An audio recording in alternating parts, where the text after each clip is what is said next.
miss a moment and you've been replaced. I grew up in the church, you know. It was, and not like gospel. It was like Eastern European hymns, you know, like Armored Christian Soldiers type stuff, like piano and four-part harmony. My parents were both in the choir. My dad was the Sunday school driver for the bus, right? So I would lead songs like Sunday school songs from the front of the bus for like the other kids as they like got on the bus every morning. And that was kind of my first, I think that was my first experience performing, but my first real experience with music. And then just being in the car with my family, mom would sing alto, dad would sing tenor, you know, or my sisters would be singing soprano.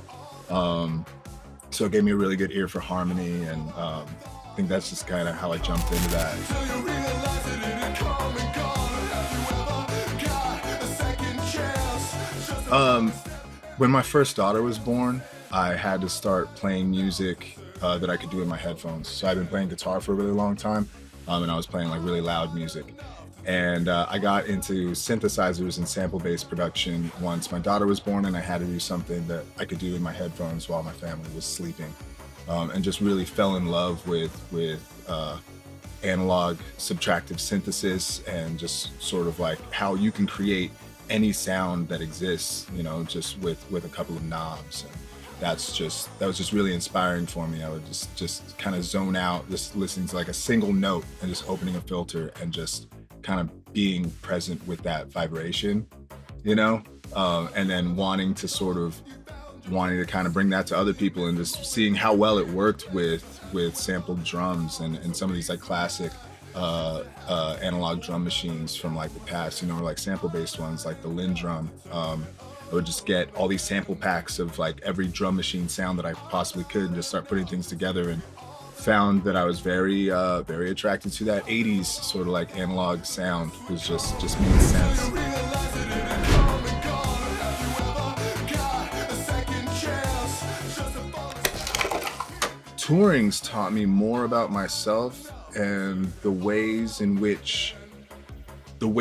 deal with people and the ways not to deal with people, more than I thought it would. You know, interpersonal relationships and how to handle yourself, how to look at this as a business. That's huge. I had no idea how much business acumen would come out of being a performer. You know, and like that, having to balance those two minds. I think performing's also taught me more about the potential that music has with people, the potential to heal. I've always known for myself that music and vibration and things like that, sound has always been healing for me, but getting to travel the country and connect with people and see how our music has helped them in their own journeys with trauma and things like that has been just mind-blowing.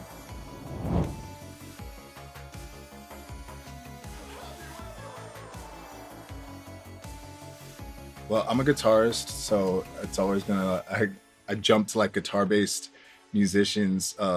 Pleasure Venom is just killing it. Audrey is amazing. She's a wildcat, just so fun to watch, and so fun watching their progression and their growth. We worked on a film together a while ago, and it's so cool to just see where she's going and how she's leading that band, you know what I mean? Because she's not just the face of a band that's performing it. She writes this stuff. She is Pleasure Venom, and that's really inspiring to see. One of my boy Zach Person, he's just killing it. That man, so talented, so incredibly talented, and works so hard at his craft. I don't know if I've seen anybody who works that diligently to perfect their craft. And I don't know if they're actually that unknown, because both of those bands have been working so hard to get their names known, you know. But if you don't know them, they're ones you should definitely check out.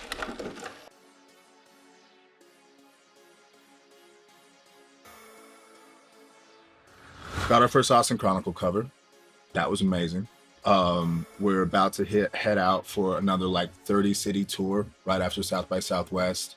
Then we hit the West Coast doing Cruel World Festival with like Susie Sue from Susie and the Banshees, Iggy Pop, Billy Idol, Gang of Four. The night after that, we're playing with like Twin Tribes and Killing Joke. We're just being surrounded by all these like legends in the like sort of like 80s sort of synth scene, and working on the next record, just trying to hit the ground running, do our people proud, do Austin proud.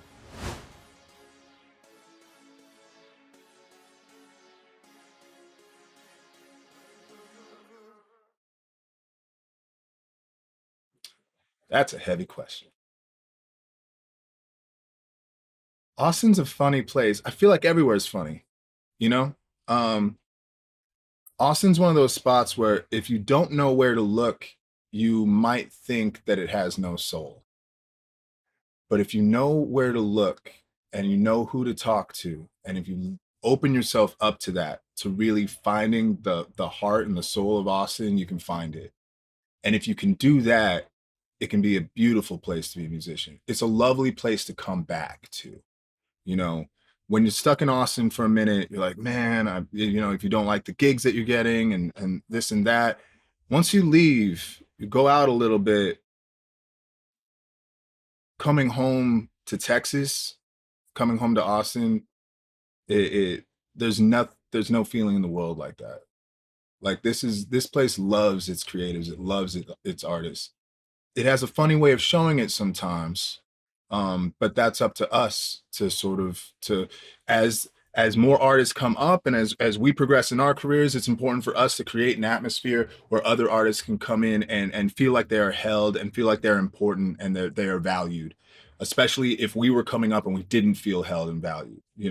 It's taken a long time to start gaining the kind of respect that everybody who starts out, wants that respect, but it takes a really long time to start gaining that, to start being looked at, and have your art respected. And it would be nice to create an atmosphere where artists can come up and everybody's got to pay their dues, but maybe those dues don't have to be so painful and take so long. It's a competitive scene here. There's a lot of artists. There's a lot of artists and a lot of really incredible ones. So being an artist in Austin also means that you got to be on the top of your game. You can't phone it in. You can't phone in any show, any social media content, everything. You have to be on the top of your game, and it makes you better for it. If you're able to rise up, and makes you better for it, and Austin will appreciate you.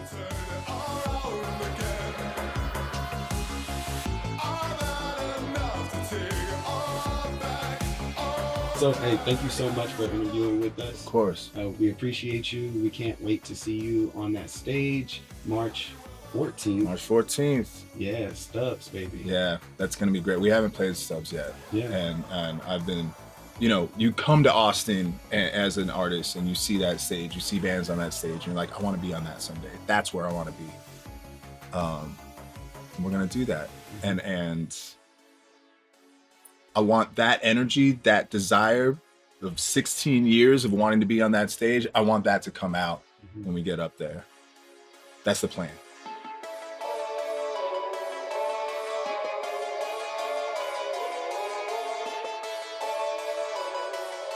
This is gonna make me sing. Okay, so Thai food in Thailand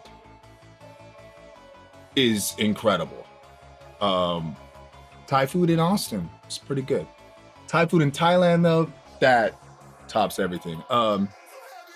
Jamaican food, like saltfish and ackee, jerk chicken, curry goat.